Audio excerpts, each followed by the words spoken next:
yang kayak kejebak nih masuk DKV gitu. Nah itu kejadiannya. Setuju atau tidak setuju DKV itu boros atau banyak pengeluaran? Setuju atau tidak setuju DKV itu kerjaannya begadang?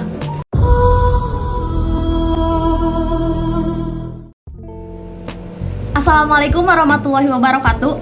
Hai semuanya, apa kabar? Semoga sehat selalu ya.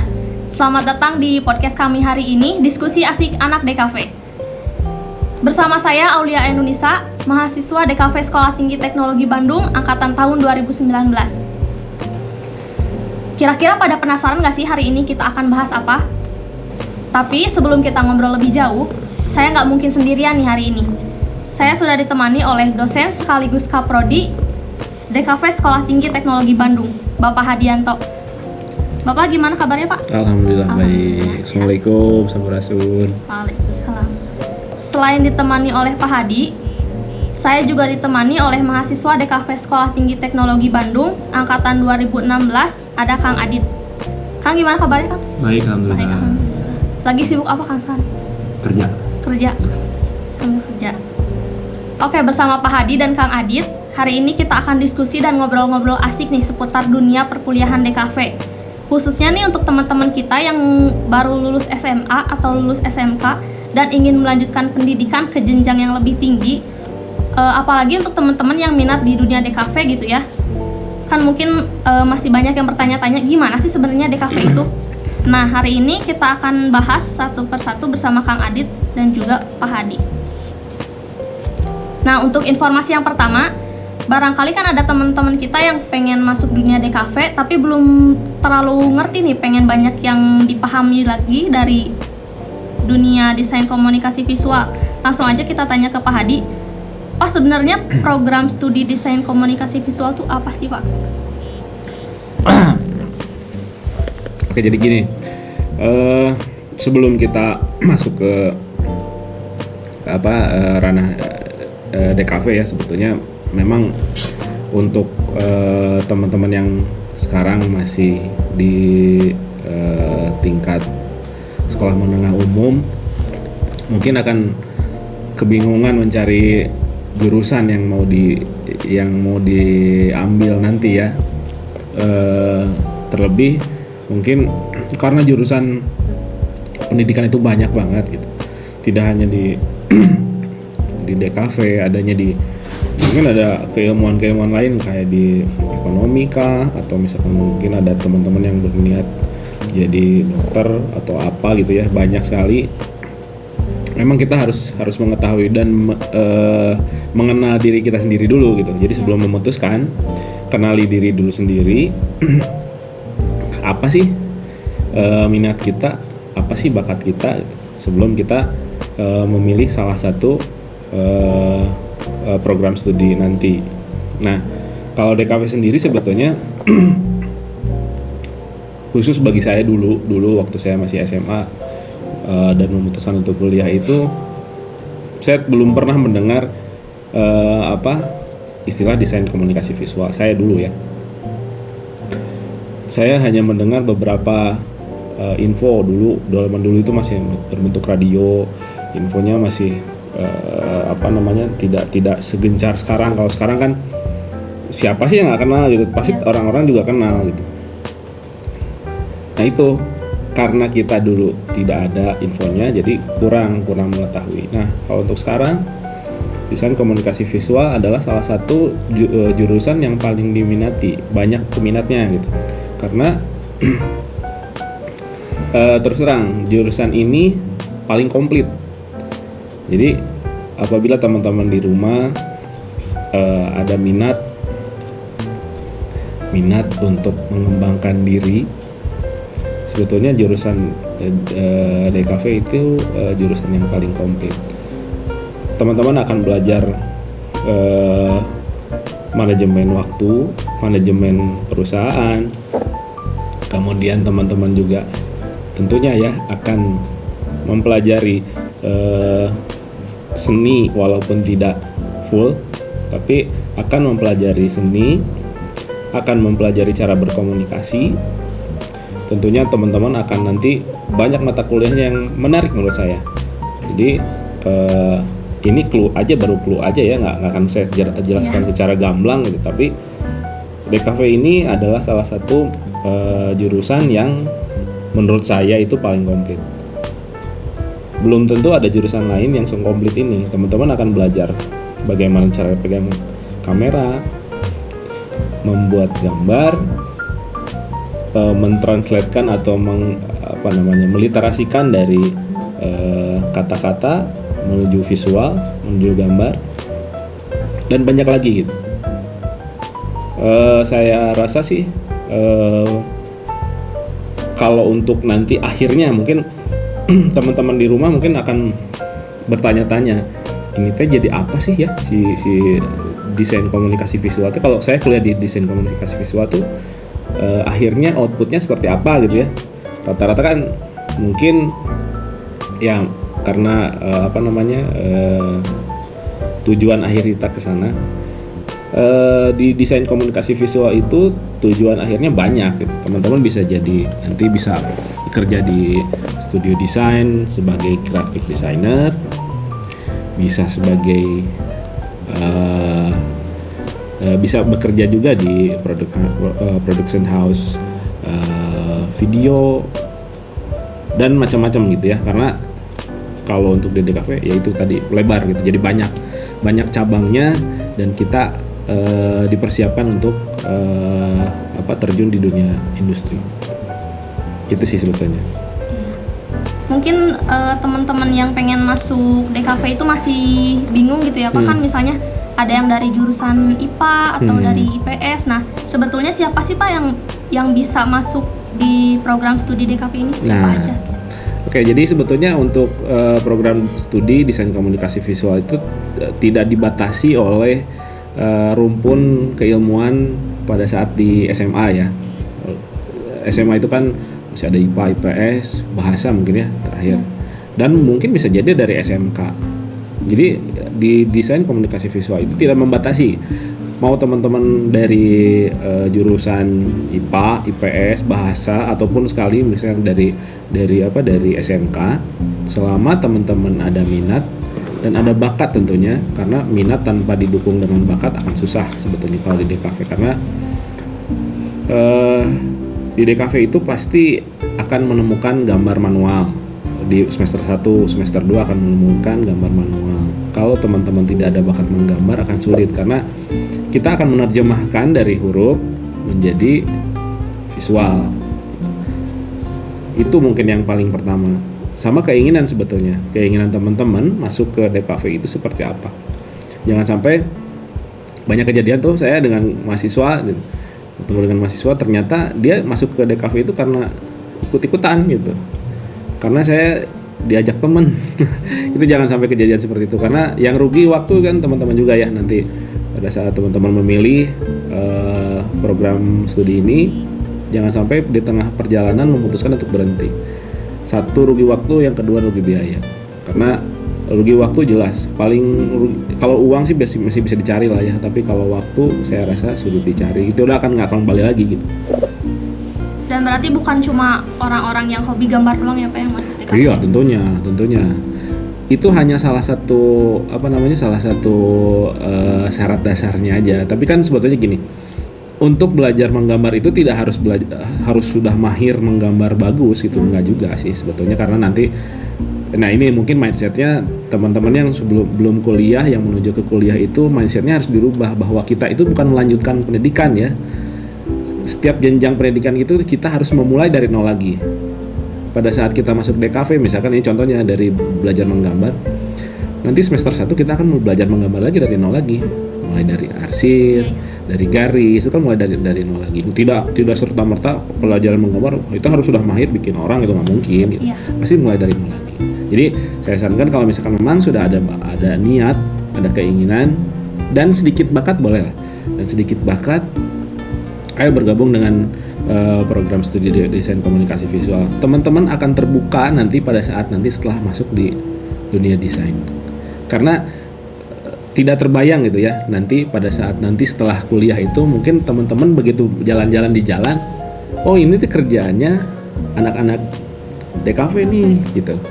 oh ini tuh ternyata anak-anak DKV yang bikin, oh ini ternyata, nah itu mungkin ini saya hanya men-trigger supaya teman-teman mencari tahu dulu aja ya, bahwa desain komunikasi visual itu kalau menurut saya dunia baru, termasuk saya juga dunia baru, dunia yang menarik gitu. Banyak hal yang ternyata kalau kita bahas secara desain itu ternyata tidak hanya bikin gambar itu hanya asal bikin gambar, ternyata ada maknanya gitu. Nah tadi kan udah nih seputar apa sih DKV itu, terus siapa aja sih kira-kira yang bisa masuk ke program studi DKV kan udah dijelasin. Nah sekarang barangkali teman-teman juga pengen tahu, ini sekarang ngomongin seputar program studi DKV di Sekolah Tinggi Teknologi Bandung, Pak. Nah, sejarah atau awal mulanya ada program studi DKV di STT Bandung tuh gimana sih, Pak, awalnya? Jadi sebetulnya untuk program studi desain komunikasi visual di Sekolah Tinggi Teknologi Bandung itu bermula di tahun 2015 ya. Tahun 2015 itu angkatan pertama.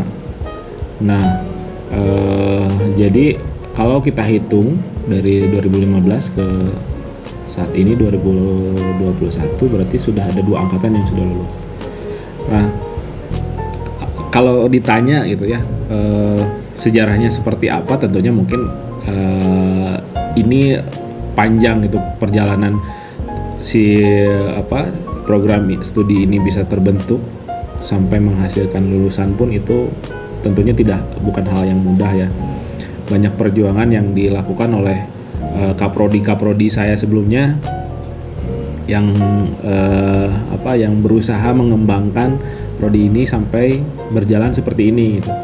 Karena mungkin namanya program studi baru, pasti pengalaman dari Sekolah Tinggi Teknologi Bandungnya pun harus baru. Tidak mungkin kalau Sekolah Tinggi Teknologi Bandung kan kalau untuk teknik industri dan informatika kan sudah lama ya. Jadi perjalanannya sudah panjang gitu. Teknik industri itu kalau nggak salah itu mulai tahun 94 gitu kalau nggak salah ya.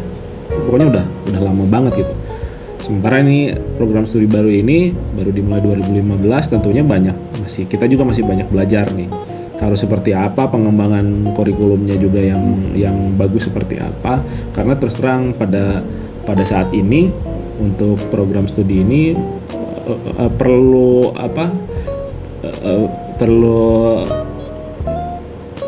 perubahan yang mengikuti zaman gitu ya, tidak boleh statis maksudnya. Jadi karena kita memang ada di dunia yang era perkembangan zamannya cepat, jadi pasti gitu perubahannya harus cepat. Makanya kalau ditanya sejarahnya ya sudah dari 2015 tentunya sudah ada 2 lulusan, dan lulusan yang 2017 ini yang kemarin baru selesai sidang pun mengalami perubahan yang ke arah baik ya, tentunya perubahannya yang mungkin teman-teman akan rasakan gitu ya. Kalau teman-teman angkatan 2019 pasti sudah merasakan, tapi tidak bisa merasakan perbedaannya dengan yang lama ya, Dit ya. Kalau Adit mungkin bisa merasakan perbedaannya dulu seperti apa, sekarang seperti apa gitu. Karena dulu kita masih belum punya lab komputer ya. Sekarang lab komputernya udah lengkap gitu. Alhamdulillah itu udah signifikan gitu ya, dari perubahannya dari 2015, 16, 17, 18 tuh mulai tuh banyak. Jadi kampus pun sudah menyiapkan sumber daya yang lumayan kuat sekarang. Tinggal ya itu dari teman-teman. Kalau dari alumni sih sudah terlihat lah, teman alumni kita banyak yang bekerja di studio-studio terkenal, termasuk di perusahaan-perusahaan besar pun sudah banyak gitu. Dan kalau kembali kita ngomongin sejarah gitu, sejarah kita di dunia DKV Bandung lumayan sudah bisa diakui lah ya. 2 kali kita jadi salah satu pemenang pameran. Yang terakhir itu angkatan 2017 memenangkan pameran bebarengan pameran yang diadakan oleh apa namanya itu ya? CMYK itu se-Bandung Raya. Iya. Kampus baru 2 lulusan tapi gaungnya sudah mulai terdengar. Kita hanya kalah dari ITENES. Kalau ITENES kan sudah lama ya, sudah besar. Kita ini kampus baru tapi gaung kita sudah mulai terdengar. Jadi buat teman-teman yang berminat kuliah di DKV, ayo bergabung di DKV STTB karena kita itu punya modal satu, keyakinan dari teman-teman sendiri bahwa teman-teman bisa maju. Intinya dari awal bentuknya DKV STT Bandung sampai sekarang udah banyak perkembangan banget ya Pak? Iya tentunya sudah banyak perkembangan. Itu baik dari segi peralatan dan tentunya sumber daya anak-anak dan dosennya juga sudah banyak kemajuan ya. Gitu. Nah kalau kira-kira nih misalnya teman-teman ada yang minat masuk di DKV STT Bandung nih Pak, kira-kira mata kuliah apa aja sih yang bakal dipelajari? Oh ya, bocoran ya. bocoran kalau yang ini yang mungkin ada beberapa mata kuliah yang tentunya mata kuliah yang jadi mata kuliah dasar di semua prodi seni ya. Karena desain komunikasi visual itu sebetulnya termasuk prodi seni. Akan tetapi seninya ini seni terapan bukan seni murni. Mata kuliah yang akan ditempuh itu di semester 1 pasti ada gambar bentuk. Gambar bentuk itu gambar dasar kalau di tempat lain, di kampus lain. Kemudian nirmana 2 dimensi, kalau di kampus lain itu mungkin rupa dasar 2 dimensi biasanya. Kemudian ada nanti di jenjang selanjutnya itu ada gambar ekspresif. Kalau di tempat lain itu mungkin menggambar ekspresif, menggambar konstruktif. Kemudian nirmana 3 dimensi, kalau di kampus lain itu ada rupa dasar 3 dimensi biasanya. Cuman perbedaannya kalau di kampus lain itu rupa dasar itu hanya 1 semester. Memang 4 SKS tapi hanya 1 semester. Kalau di kita rupa dasar itu 2 kali, 2 semester. Jadi totalnya 8 SKS. Itu akan lebih mengasah teman-teman untuk mengetahui alur irama, cara penempatan itu dasarnya seperti itu. Kemudian nanti ini mungkin yang akan jadi sebetulnya dari teman-teman itu tertarik itu ada mata kuliah fotografi, ada mata kuliah videografi, ada mata kuliah desain website. Nah, itu yang sebetulnya agak jarang. Kemudian kita ada mata kuliah pemilihan peminatan nanti di semester 6 itu ada animasi, ada aparel, ada toys dan game. Kemudian satu lagi ada desain eksperimental. Itu sih kalau mata kuliah core-nya itu tentunya itu studio desain itu DKV 1 sampai 5. Ada 5 jenjang dengan total SKS yang besar-besar. Macam-macam banget pokoknya ya. Macam-macam, banyak macam banget. Nah sekarang kita mau tanya ke Kang Adit nih. Kang, gimana sih pengalaman Akang selama kuliah di STT Bandung? Atau dari awal deh, kenapa Akang memilih program studi DKV? Pengalaman. Kalau bicara tentang pengalaman banyak sih. Pengalaman mulai dari senangnya, sedihnya, serunya sama kawan-kawan. Terus pengalaman-pengalaman yang unik juga banyak sih.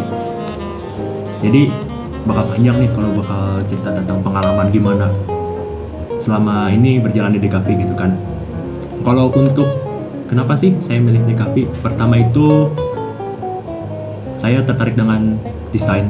Awalnya itu saya tertarik dengan desain arsitektur segala macam. Cuman karena ada beberapa hal jadi skip untuk arsitektur. Nah, ada nih peluang buat terdorong diri buat mencoba gue masuk DKV nih, kita coba improve gitu sejauh mana sih saya bisa di DKV gitu. Dan alhamdulillah bisa masuk ke DKV STTB Bandung gitu. Dan kalau untuk pengalaman serunya mulai dari gimana kita sama teman-teman nih pertama kenal gitu kan, karena di kampus itu beda banget suasananya sama SMA, SMK gitu kan. Kalau di SMA SMK itu kita masih kenal dengan solidnya, barengan segala macam bla bla bla. Cuman waktu di mulai kuliah kita tetap solid, cuman kita mikirnya itu lebih ke gimana sih kita bisa survive per semesternya. Jujur aja gitu, karena kadang dari teman-teman mahasiswa juga ada rasa ketakutan nih, waduh mata kuliah ini gue nggak bisa nih. Kadang masih ada beberapa rasa ketakutan itu. Cuman yang jadi motivasi teman-teman mahasiswa di angkatan saya itu adalah ya kalau kita nggak improve dari sekarang kapan lagi gitu. Kalau kita nggak jalan sekarang apakah kita harus lari nantinya gitu.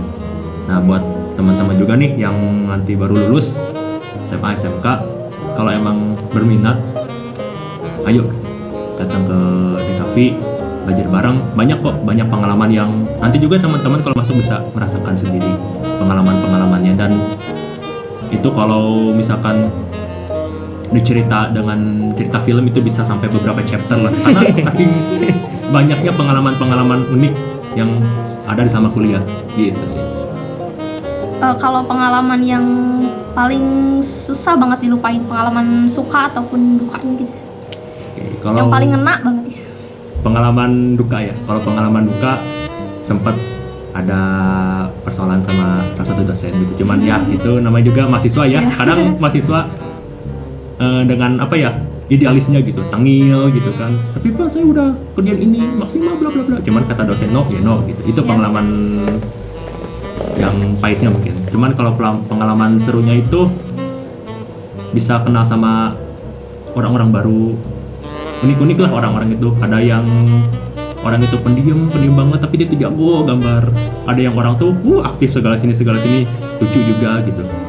Terus pengalaman paling seru yang kerasa banget sama teman-teman seangkatan itu kalau misalkan kita bikin pameran. Itu bikin pameran di mana kita sebelum acaranya seperti apa, konsep acaranya seperti gimana. Terus waktu pas acaranya istilahnya mah riuhnya gitu, kayak gimana, nyiapin ini, nyiapin itu, ada problem ini, problem itu.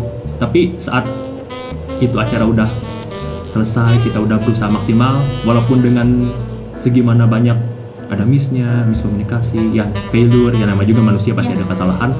Tapi di situ kita dapat nilai positifnya yang kita nggak bisa jelasin. Setiap orang punya nilai positif dan pengamatan berbeda-beda tentang menilai sesuatu hal itu gitu. Jadi teman-teman ntar bakal ngerasain lah gitu kalau waktu masuk di DKV seperti apa sih pengalamannya, serunya gimana gitu. Kalau Pak Hadi sendiri nih Pak, suka dukanya kan Bapak mengajar juga sebagai dosen kan, suka dukanya ngajar DKV gitu, apa sih interaksi sama mahasiswa gitu, suka dukanya gimana? Ya sebetulnya kalau suka duka sih ya selama berapa tahun ini saya sih sebetulnya merasakan sukanya aja gitu. Kalau duka kayaknya untuk hal duka sih bukan mau ya, tapi jarang menemukan lah. Tapi mungkin kesulitan mungkin ya kalau duka jarang lah. Dukanya itu saya kehilangan mahasiswa aja sebetulnya. Kalau duka baik yang meninggal dunia ataupun yang memutuskan untuk berhenti, itu saya suka aja jadi merasa gagal kalau di situ. Tapi kalau untuk kendala mungkin cara berkomunikasi aja dari antara dosen dan mahasiswa sebetulnya. Karena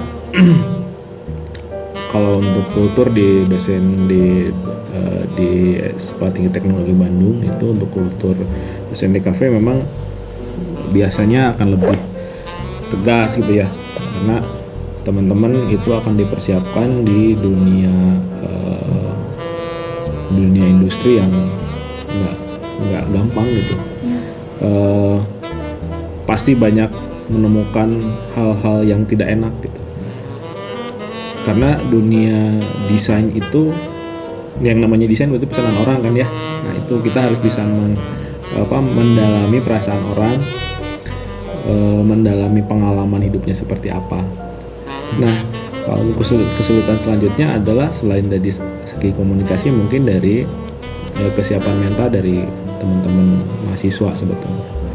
Karena terkadang mahasiswa itu masih berada di zona nyamannya waktu SMA. Jadi belum bisa move on. Kadang-kadang perasaannya masih kayak anak SMA gitu, padahal ya nggak bisa gitu karena kalian sudah dewasa gitu, sudah ada di kampus, ya berarti pola pikir teman-teman harus berubah.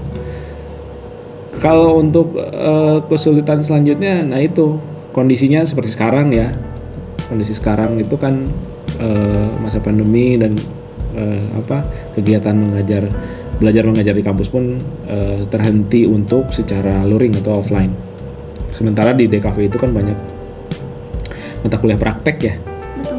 Gitu. Jadi agak kesulitan di situ. Saya terutama yang mengajar mata kuliah praktek awalnya sedikit kebingungan bagaimana cara menjelaskan praktikum gitu ya, hal yang praktik, tapi harus dijelaskan secara obrolan gitu. Itu hal yang agak sulit sebetulnya menurut saya. Tapi ya itu sering berjalannya waktu mungkin sedikit udah mulai terlihat lah cara menyampaikan materi supaya teman-teman bisa tetap menyerap gitu. Tapi ya tentunya tidak akan maksimal selama proses belajar mengajar seperti ini, karena nah itu salah satu kewajiban teman-teman itu kuliah itu adalah mencari literasi sendiri, jadi belajar sendiri di rumah. Karena di kampus itu hanya 3 SKS, nah sisanya kewajiban teman-teman belajar di rumah itu lebih dari 3 SKS sebetulnya untuk satu mata kuliah. Jadi harus mencari caranya gimana nih. Kalau mungkin mata kuliah praktek fotografi misalkan, ya mau nggak mau teman-teman harus pegang kameranya sendiri. Cara mengoperasikan, cara pertama adalah yang paling gampang ya baca manual. Tapi kalau misalkan sudah sulit ya itu dikonsultasikan dengan dosen. Untuk saat ini sih mungkin hanya itu aja. Kira-kira untuk teman-teman kita yang mau masuk DKV nih, kira-kira tipsnya apa sih sebelum terjun ke dunia DKV-nya? Boleh dari Ibu.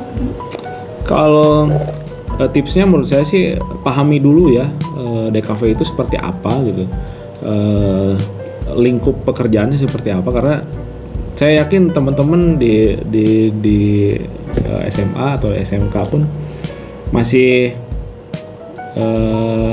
bertanya-tanya sih sebetulnya DKV itu ngebahas apa sih ya gitu masih. Kan ada yang mungkin menganggapnya kuliah di DKV mah kuliah seni gitu. Betul kuliah seni, tapi kan tidak seni murni, seni terapan. Terus nanti mau jadi apa? Nah itu karena di kita itu konsepnya selalu membicarakan hasil akhir gitu ya, jadi memang harus cari tahu dulu nanti outputnya seperti apa, nanti teman-teman setelah lulus mau jadi apa. Nah sebetulnya banyak sekali gitu ya sekarang, apalagi dengan sosial media itu banyak sekali hal-hal yang secara tidak sadar bahwa itu sebetulnya hasil anak-anak DKV. Karena mungkin teman-teman bisa lihat tuh di portal berita pun sekarang kebanyakan sudah banyak infografis kan. Infografis itu pada salah satu mata kuliah DKV 2 yang dipelajari gitu. Itu hanya satu infografis. Kebayang gitu misalkan teman-teman harus bisa pegang kamera video, pegang kamera foto, itu bagian dari mata kuliah kita nanti. Jadi saran saya, tips saya sih kenali dulu DKV-nya seperti apa, persiapkan. Nanti saya mau belajar ini nih, minimal teman-teman baca dulu dari rumah, baca dulu seperti apa. Kalau saya rasa untuk kurikulum itu sekarang tersebar luas ya, gampang cari gitu. Bisa tanya-tanya langsung, misalkan ke kampus juga bisa tanya langsung. Nanti belajar apa aja, nanti biasanya diterangkan. Nanti bisa cari itu, belajar foto nih, foto dasar seperti apa, foto produk seperti apa, nanti bisa belajar. Apalagi kalau misalkan fotografi sekarang banyak sekali kan ininya ya, bisa kursus gitu. Nah itu kan nilai plus yang teman-teman sudah punya nih. Kalau misalkan saya udah punya nih, udah kursus, udah bisa. Pada saat nanti ikut mata kuliah tinggal mengembangkan aja. Apalagi di kita itu kebiasaan di STB itu tiap mata kuliah pasti ada pameran. Tiap semester pasti ada pameran.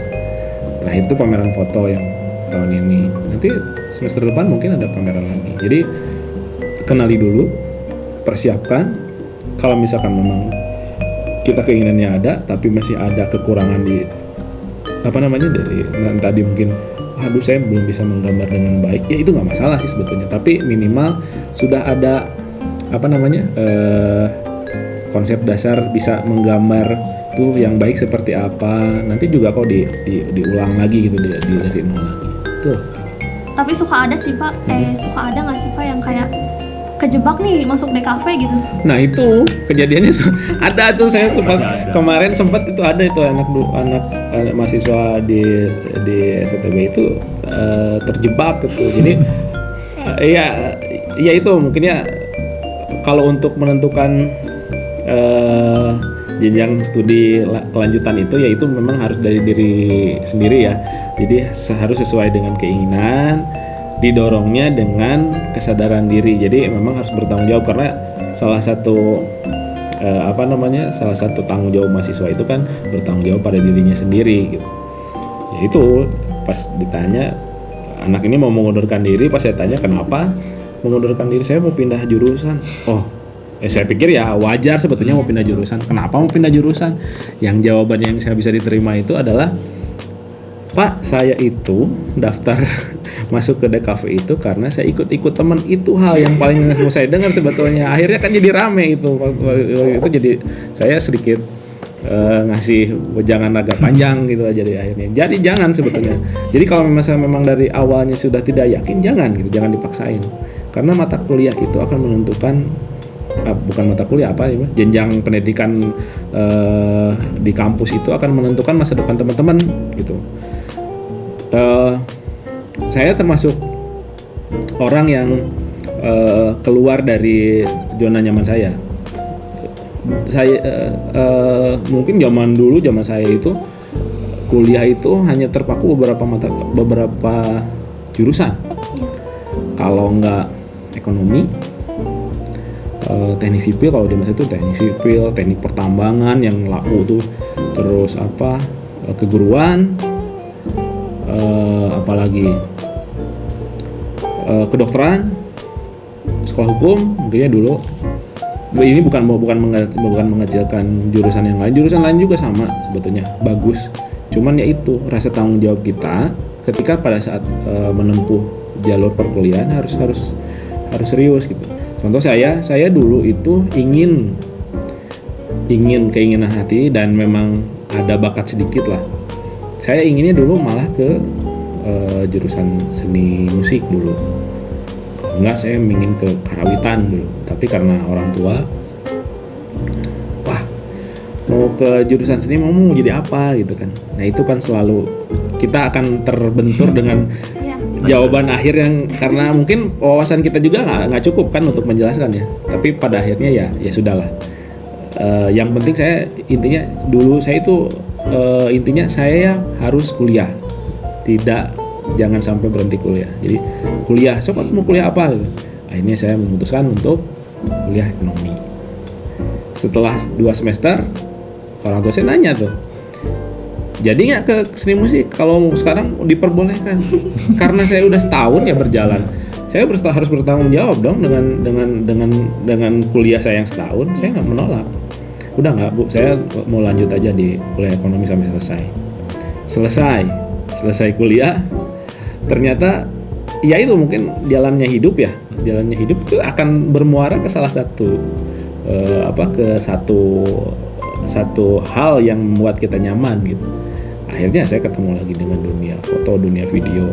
Ternyata saya nyaman di situ. Padahal saya tidak punya background pendidikan yang cukup. Tapi saya itu pengalaman saya yang lumayan gitu di posisi ini. Akhirnya saya belajar, bisa akhirnya ditawarin mengajar walaupun saya masih S1 dulu. Akhirnya ya mengenallah dunia desain. Ternyata ini dunia saya. Nah itu, jadi teman-teman akan menemukan dunianya pada saat yang tepat. Saya menemukan dunia ini setelah saya umur 37 tahun. Jadi saya udah skip berapa tahun tuh, udah kelewat itu masanya. Tapi saya nggak ada masalah. Yang penting saya bertanggung jawab dengan profesi saya sekarang. Saya harus melengkapi dunia pendidikan ini karena di dunia pendidikan itu harus dilengkapi dengan kapasitas pendidikannya, maksudnya jenjang pendidikan yang cukup, ya saya masuk magisternya magister seni akhirnya. Jadi terlengkapi lah dari pengalaman dan dari segi pendidikan gitu.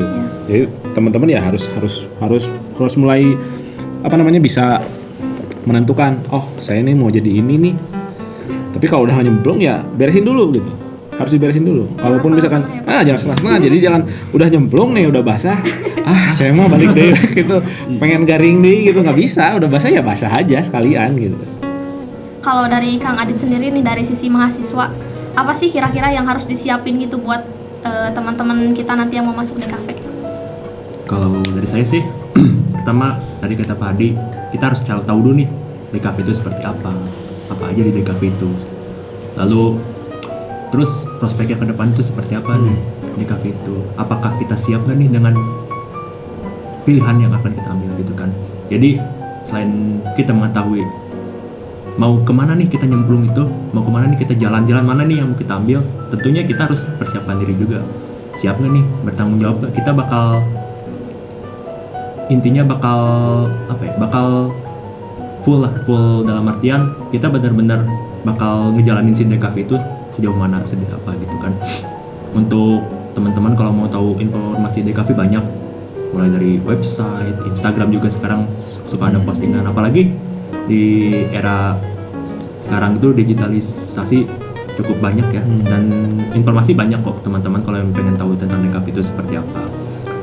Terus juga jangan lupa buat kesiapan diri teman-teman perihal masalah apakah teman-teman bisa nggak nih, kayak misalkan tadi Pak Hadi mengatakan bahwa kita itu kadang ada yang nggak bisa, kadang bisa. Kita itu kadang punya basicnya, kadang ada yang enggak. Nah, di sini teman-teman gimana caranya buat belajar lebih juga gitu kan. Entah itu cari tutorial, cari mentor, atau ikut-ikut banyak nih, apalagi banyak-banyak seminar kah, atau banyak-banyak website, blog, dan juga informasi-informasi yang mengenai DKV itu sendiri gitu. Kalau emang teman-teman mau ya, teman-teman mau silahkan, boleh dicari juga, cari tahu lah banyak-banyak tentang DKV biar pas masuk gak terlalu kaget gitu. Betul. Ibaratkan kalau kita mau olahraga langsung dihajar olahraga kan pasti sakit tuh badan. Betul. Sekarang kita pemanasan dulu, kita cari tahu dulu dikit seperti apa biar waktu teman-teman masuk, oh seperti ini nih, oh ini nih yang waktu itu gua lihat tuh, gua pernah lihat ini loh di DKV. Jadi teman-teman gak akan kaget, gak akan merasa rugi gitu masuk DKV gitu. Terus buat teman-teman juga tipsnya juga, yang pasti kalau selain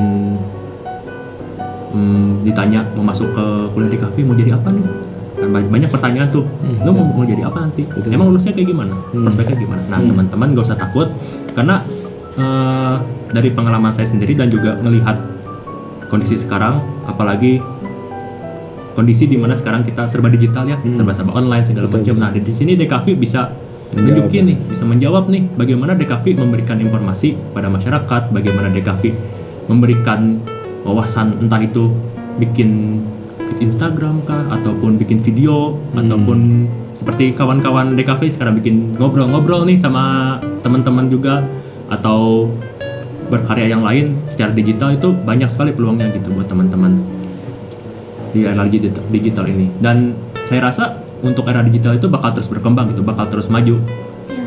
Dan di sini teman-teman punya peluang buat shine gitu, buat bersinar, buat nunjukin nih bahwa DKV itu seperti ini gitu. Bahwa DKV itu bukan jurusan yang cuman gambar-gambar doang, bukan jurusan yang cuman bikin-bikin desain doang, enggak gitu. Bahwa DKV juga yang namanya desain komunikasi visual, artinya kita mengkomunikasikan secara visual, kata-kata tapi secara visual gitu. Tuh, gimana tuh caranya? Nah itulah hebatnya orang-orang DKV gitu.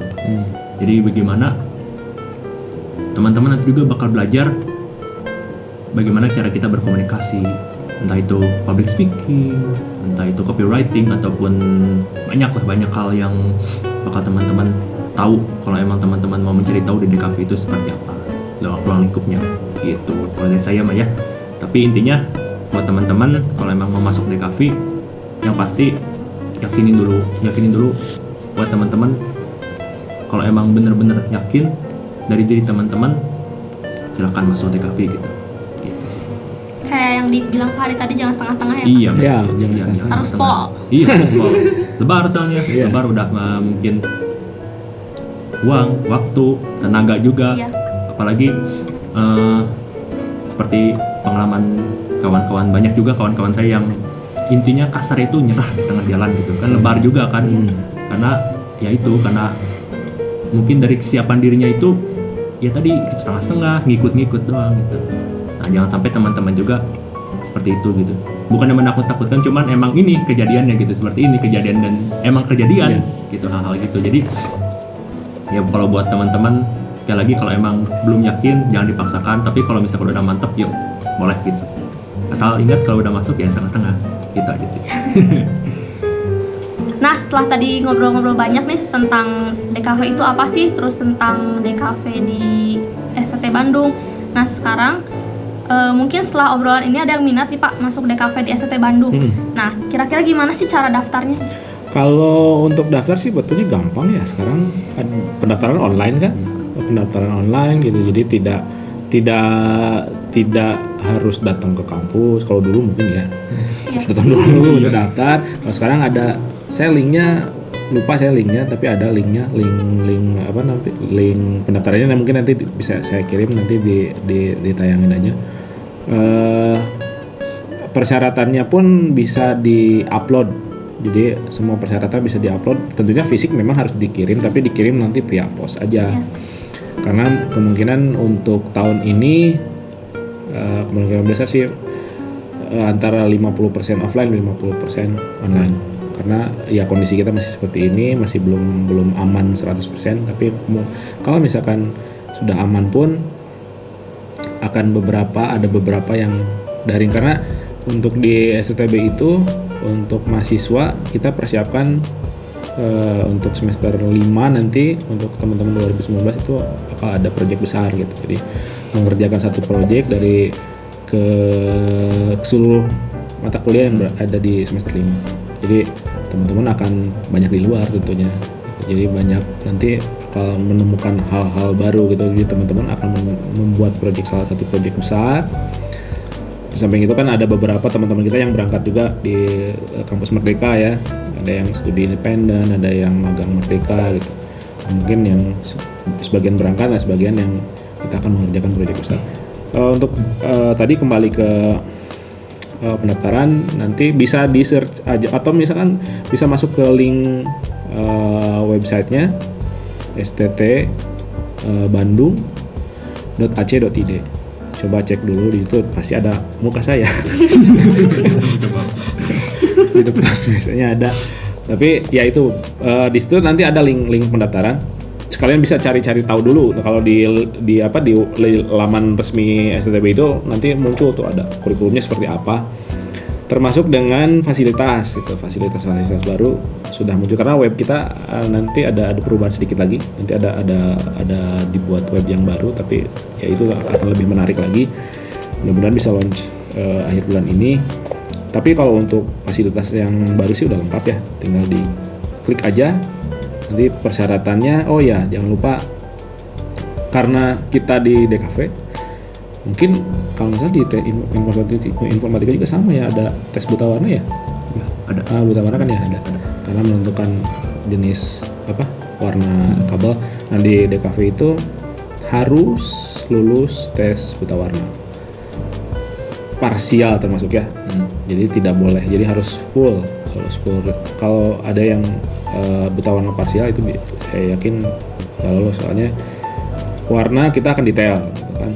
Teman-teman juga sudah belajar lah warna dari perpaduan dari warna putih ke merah itu apa aja turunannya itu pasti ada gitu. Nah itu parsial kan agak sulit di situ, dari warna yang inti ke warna turunannya itu agak sulit. Nah itu harus dipastikan lagi ya, harus dites. Itu aja sih paling. Kalau pendaftaran kita masuk gelombang 3 nih. Gelombang 3 sekarang berakhir bulan September kalau tidak salah. Tapi teman-teman bisa cari beasiswa banyak. Di kita terus terang di STTB itu salah satu kampus yang menerima beasiswa terbanyak dari pemerintah Kota Bandung. Jadi teman-teman kalau misalkan masuk ke STTB sudah pasti kalau teman-teman berprestasi akan diarahkan mendapatkan beasiswa. Jadi kesempatannya ini terbuka banget gitu bagi teman-teman yang ingin maju. Ayo gabung, karena saya dan teman-teman dosen yang lain juga berharap banyak yang bergabung menjadi keluarga besar desain komunikasi visual Sekolah Tinggi Teknologi Bandung yang sekarang jumlahnya hampir 1.000 orang. Ya, teman-teman nanti apabila bergabung mungkin jadi 1.000 sekian teman-teman yang lain, dan kita setiap angkatan tentunya akan ada pertemuan-pertemuan lah, nanti kita akan bisa bertukar pikiran dengan kakak angkatan, dengan dosen-dosen. Ayo gabung aja dulu. Nah jadi buat yang mungkin setelah nonton ini langsung minat nih pengen masuk DKV, jadi jangan ragu lagi ya Pak. Ya. Setelah nyari-nyari tahu nih tentang DKV itu apa, langsung aja daftar ya Pak. Propos aja. Gas ke. Tadi setelah ngobrol-ngobrol kita masuk ke pertanyaan sesi kedua nih Pak. Ini judulnya setuju atau tidak setuju. Oke. Oh ini. Akhirnya dipakai juga. Iya. Jadi nanti ada beberapa pertanyaan yang bisa dijawab setuju atau nggak setuju. Pertanyaannya cuma sedikit sih Pak. Oke, langsung aja ya. Pertanyaan yang pertama. Setuju atau tidak setuju DKV itu boros atau banyak pengeluaran? Boros atau banyak pengeluaran? Ya. Kang, dari sisi mahasiswa. Setuju. Boleh dijelasin gimana? Oke, jadi pastinya kalau buat DKV apalagi banyak gitu ya mata kuliah praktik, ngegambar, dan ngegambar itu ya kita perlu alat gitu, beli pensil, sketchbook, cat air, terus juga ada beberapa mata kuliah yang digital, kita bikin desain poster, kita tentu harus ngeprint. Terus juga jangan lupa juga teman-teman kadang suka ada cerita salah ngeprint lagi atau enggak, aduh saya salah nih bikin tugas gimana dong, bla bla bla. Ya teman-teman harus mengeluarkan modal lebih. Jadi ya saya nggak bisa bohong bahwa setuju. Kalau saya sih gimana kembali lagi ya, ke masing-masing, karena gini, setiap jenjang pendidikan itu pasti ada yang harus dikorbankan gitu. Tapi kalau kita bandingkan dengan kedokteran ya jauh. Kedokteran itu bisa satu kali praktikum mungkin bisa puluhan juta, kalau kita ya mungkin modal 300 sampai 400 ribu untuk sekali satu semester ya cukup lah sebetulnya, nggak terlalu mahal. Tapi ya memang itu. Nah ini kalau misalkan kata Adi tadi, kalau ada salah gimana harus diulang ya? Iya, itu harus diulang tadi ya, itu menuntut ketelitian aja, menuntut ketelitian dari teman-teman nanti. Gitu. Yang kedua, setuju atau tidak setuju DKV itu kerjaannya begadang? Ya. Gimana nih Pak? Iya. Karena gini, kalau menurut saya ya, ketika kita mengerjakan suatu pekerjaan tugas mungkin ya, kita akan khususnya mahasiswa DKV akan lebih konsentrasi ketika keadaan di sekitarnya sepi. Iya betul. Iya betul. Iya, soalnya kalau misalkan kita lagi rame gitu, itu nggak akan keluar muncul idenya, karena kita tugas kita itu berdasarkan ide yang murni muncul dari kita sendiri gitu. Kalau misalkan keadaan sekitarnya tidak mendukung ya otomatis mandek. Makanya teman-teman itu banyak mengerjakan di tengah malam sampai subuh. Wajar sebetulnya, tidak ada masalah. Nanti juga pada saat bekerja pun saya rasa seperti itu, karena teman-teman di kafe itu yang sudah ada di dunia industri, rata-rata mereka masuk kerjanya, jam kerjanya tidak teratur. Jadi bisa malam, bisa pagi, jarang yang pagi gitu, kecuali kalau misalkan pagi-pagi itu harus presentasi misalkan ke klien, itu harus pagi-pagi. Tapi mereka mengerjakannya biasanya dari siang ke malam biasanya, dan itu pun ya kalau misalkan siang bisa mengerjakan siang ya tentunya menggunakan headset ya. Iya. Tidak mungkin bisa mendengar suara-suara yang lain kan. Kalau dari pengalaman Kang Adit gimana? Begadangnya nih. Jadi betul sih kata Padi, kalau emang apalagi saat kita lagi pengen munculin ide, kita perlu konsentrasi, perlu ketenangan batin dan jiwa gitu, juga pikiran gitu untuk mengerjakan atau mengoutput sebuah ide. Emang enaknya malam gitu, apalagi malam-malam ditemani kopi ataupun teh hangat dengan headset itu wah nikmat sih bener. Cuman ya kembali lagi ke setiap orang ya, mungkin ada orang yang emang dia itu kayak saya, kalau saya emang senang gadang gitu kan, senang gadang ngerjain malam karena lebih enak. Atau juga ada orang yang nggak bisa gadang terus senangnya ngerjain bareng sama teman-temannya di siang hari, banyak lah gitu. Cuman kalau dari pengalaman saya pribadi emang saya lebih senang gadang sih, gadang gitu.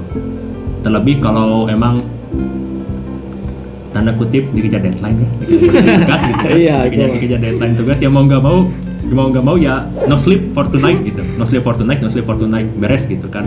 Ya itulah cerita, salah satu cerita unik DKV gitu, anak-anak DKV. Cuman buat teman-teman kalau emang nggak kuat begadang jangan memaksakan, dan juga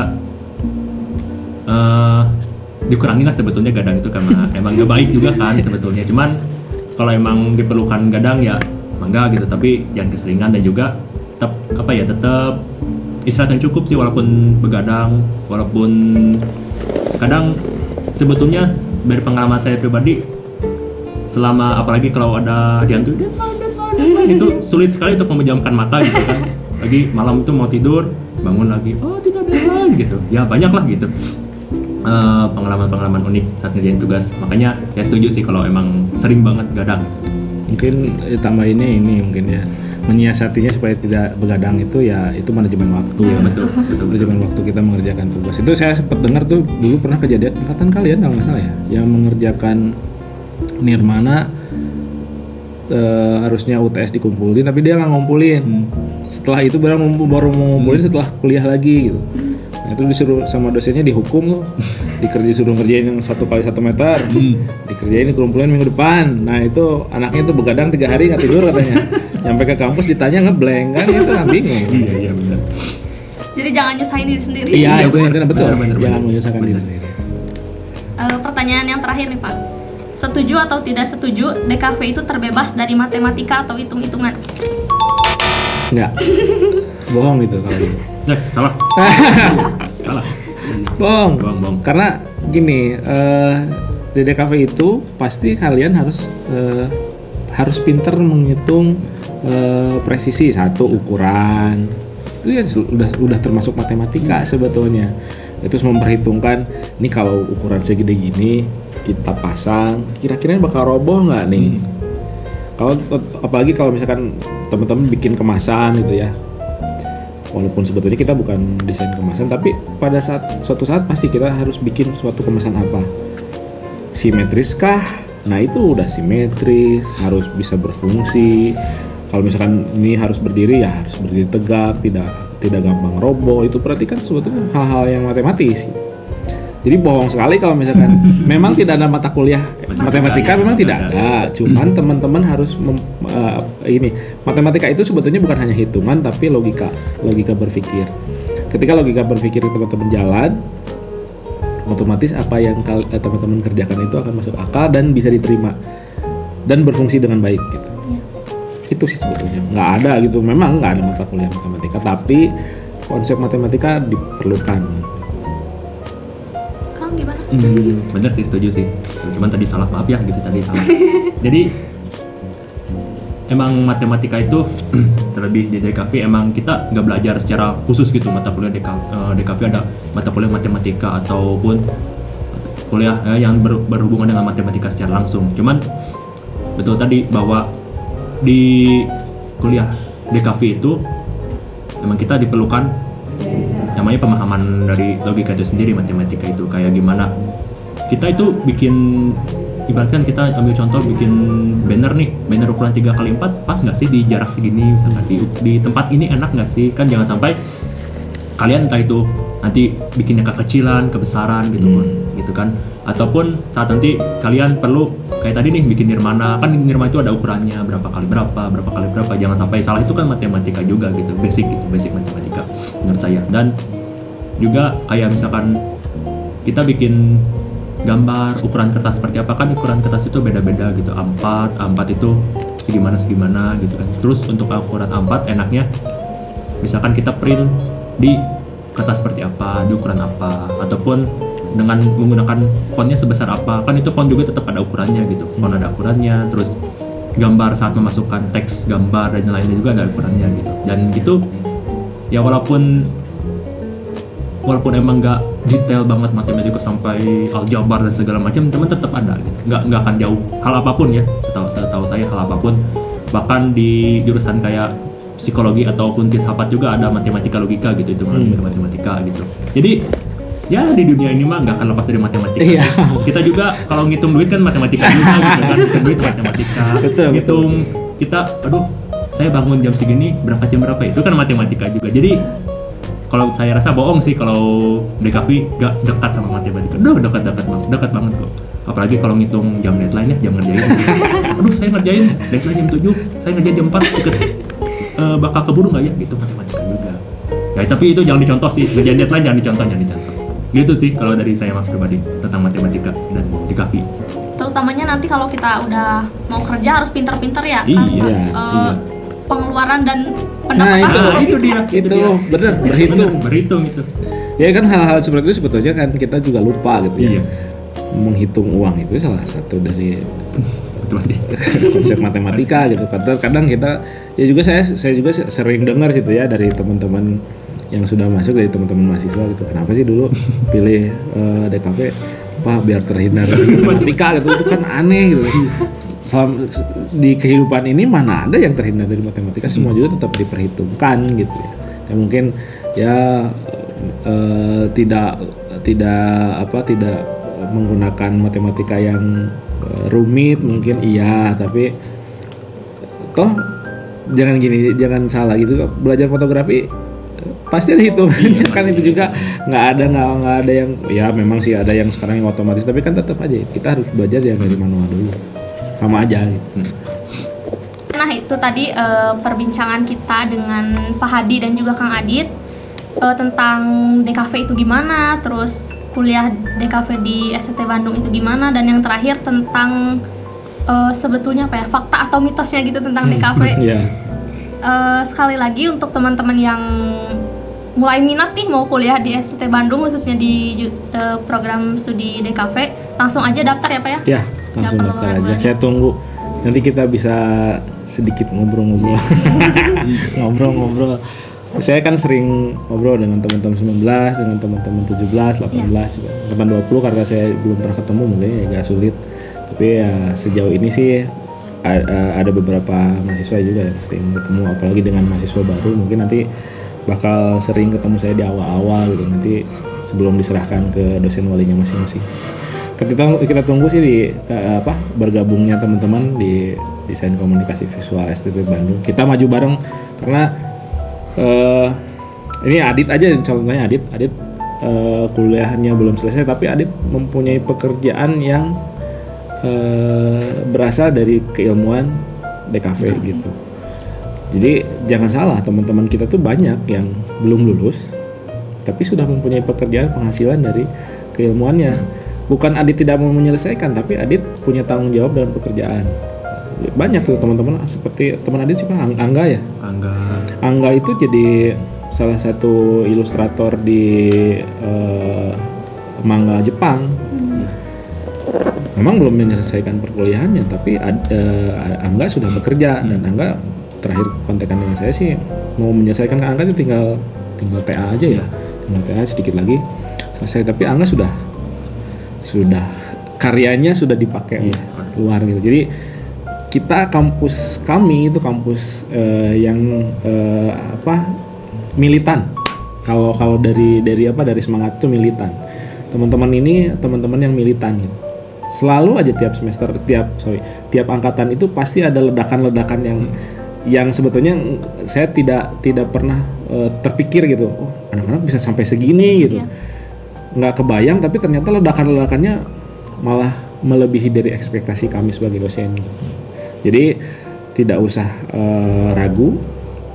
Ayo gabung dengan kami. Masa depan teman-teman menunggu di di depan jalannya ya di STB Bandung. Nah itu tadi semoga kita bisa berkarya dan berkumpul bareng Amin, di STB amin, Bandung. amin. Sekali lagi terima kasih untuk Ya, Pak Hadi dan sama-sama. juga Kang Adit yang Siap. telah menyempatkan waktunya. Terima kasih juga untuk teman-teman yang udah nonton acara ini dari awal sampai akhir ya. Semoga sehat selalu. Terima kasih semuanya. Assalamualaikum warahmatullahi wabarakatuh. Waalaikumsalam warahmatullahi wabarakatuh. Udah.